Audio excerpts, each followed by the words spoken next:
भक्तों, जय श्री कृष्ण। श्री कृष्ण जन्माष्टमी की आप सभी को हार्दिक शुभ मंगल कामनाएं। श्री कृष्ण जन्माष्टमी की कथा कुछ इस प्रकार से है। भाद्रपद माह के कृष्ण पक्ष की अष्टमी तिथि को जन्माष्टमी यानी कि श्री कृष्ण की जन्म की खुशियां मनाई जाती हैं। भक्त मध्य रात्रि में कन्हैया का विशेष रूप से श्रृंगार करते हैं, उन्हें भोग लगाते हैं, पूजा आराधना करते हैं। इसी के साथ मुरलीधर के जन्म की कथा भी सुनते हैं। मान्यता है कि श्री कृष्ण जन्म की यह अद्भुत कथा सुनने मात्र से ही समस्त पापों का नाश हो जाता है। साथ ही जातक पर कन्हैया की विशेष कृपा बरसती रहती है।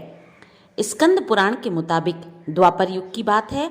उन दिनों मथुरा में उग्रसेन नाम के राजा हुए, लेकिन स्वभाव से वह सीधे साधे थे।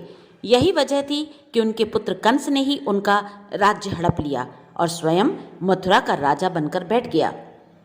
कंस की एक बहन थी जिसका नाम था देवकी। कंस उनसे बहुत स्नेह करता था। देवकी का विवाह वसुदेव से तय हुआ तो विवाह संपन्न होने के बाद कंस स्वयं ही रथ हाँकते हुए बहन को ससुराल छोड़ने के लिए रवाना हुआ। स्कंद पुराण के अनुसार जब वह बहन को छोड़ने के लिए जा रहा था, तभी एक आकाशवाणी हुई कि जिस बहन को वह इतने प्रेम से विदा करने स्वयं ही जा रहा है, उसी बहन का 8वां पुत्र तेरा संहार करेगा। यह सुनते ही कंस क्रोधित हो गया और देवकी और वसुदेव को मारने के लिए जैसे ही आगे बढ़ा, तभी वसुदेव ने कहा कि वह देवकी को कोई नुकसान न पहुंचाए। वह स्वयं ही देवकी की 8वीं संतान कंस को सौंप देगा। इसके बाद कंस ने वसुदेव और देवकी को मारने के बजाय कारागार में डाल दिया उन्हें। कारागार में ही देवकी ने 7 संतानों को जन्म दिया और कंस ने सभी को एक एक करके मार दिया। इसके बाद जैसे ही देवकी फिर से गर्भवती हुई, तभी कंस ने कारागार का पहरा और भी कड़ा कर दिया। तब भाद्रपद माह के कृष्ण पक्ष की अष्टमी को रोहिणी नक्षत्र में कन्हैया जी का जन्म हुआ। तभी श्री विष्णु ने वसुदेव को दर्शन देकर कहा कि वह स्वयं ही उनके पुत्र के रूप में जन्मे हैं।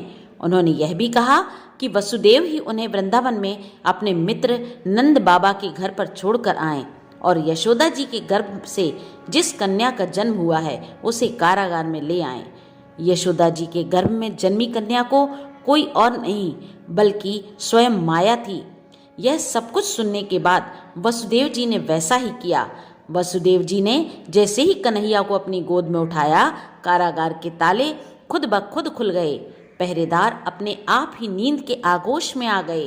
फिर वसुदेव जी कन्हैया जी को टोकरी में रखकर वृंदावन की ओर चले। कहते हैं कि उस समय यमुना पूरे उफान पर थी।